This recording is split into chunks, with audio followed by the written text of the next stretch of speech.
Hello hi നിങ്ങളുടെ മുന്നിലേക്ക് ഇന്ന് എത്തിക്കുന്നത് വേറൊന്നല്ല നമ്മുടെ സ്വന്തം ഒറ്റപ്പാലംകാരൻ ലക്ഷ്മി തിയേറ്ററാണ് കേട്ടോ. 71 വർഷത്തോളം പഴക്കമേറിയ ഒരു തിയേറ്ററാണിത്.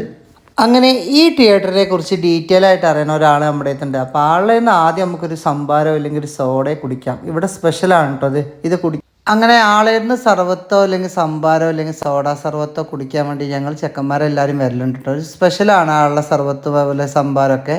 അങ്ങനെ ആളോട് നമുക്ക് ഡീറ്റെയിൽ ആയിട്ട് കാര്യങ്ങളൊക്കെ ചോദിച്ച് മനസ്സിലാക്കാൻ പറ്റും തിയേറ്ററിനെ കുറിച്ചിട്ട്. നേരെ നമുക്ക് ആളെത്തി മോഹനേട്ടൻ്റെ അടുത്ത് ചോദിച്ചു നോക്കാം. നേരെ നമ്മുടെ ഫ്രണ്ടിൽ കട ഉണ്ട്, അവരുടെ വീടും ഇത് തന്നെയാണ് കേട്ടോ. അപ്പോൾ അവിടെ മോഹനേട്ടൻ ഇതാ നിൽക്കുന്നുണ്ട്, നമുക്ക് ചോദിച്ചു നോക്കാം. മോഹനേട്ടത് എത്ര വർഷമായി നമ്മുടെ? 1954 ഫെബ്രുവരി 11 ഈ തിയേറ്റർ ഉദ്ഘാടനം.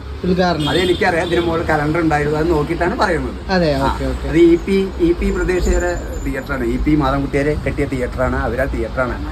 അതെ, ഞങ്ങളൊക്കെ ഇവിടെ ജനിച്ചു വളർന്നവരാണ്. ആദ്യത്തെ പടം ആത്മസഖി. രണ്ടാമത് അവര് 75 വിറ്റു ഈ theatre.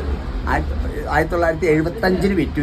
P K Rajesh Shoranur അവരാണ് എടുത്തത്. പി കെ രാജേഷ് അവരും അവളും മരുമകനൊക്കെ ഇപ്പൊ നടത്തുന്നുണ്ട്. അങ്ങനെ അമ്മയ്ക്ക് എന്തെങ്കിലും അറിയുമെന്ന് വിചാരിച്ച് ഞാൻ അമ്മയോട് ചോദിച്ചാൽ കേട്ടോ.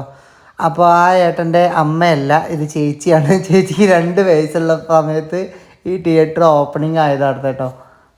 അങ്ങനെ കുറച്ച് നേരം ഞാൻ അവരുമായിട്ട് സംസാരിച്ച് കുറച്ച് നേരം നിന്നു, വെള്ളമൊക്കെ കുടിച്ചു. അപ്പോൾ ആളോട് പിന്നെ ബായ് പറഞ്ഞു, കുറച്ച് മുട്ടായിയുടെ വീഡിയോസും കാര്യങ്ങളൊക്കെ കുറച്ച് നേരെ പോന്നു. അപ്പം നാളെ നല്ലൊരു വീഡിയോ ഇട്ടു. ബായ്.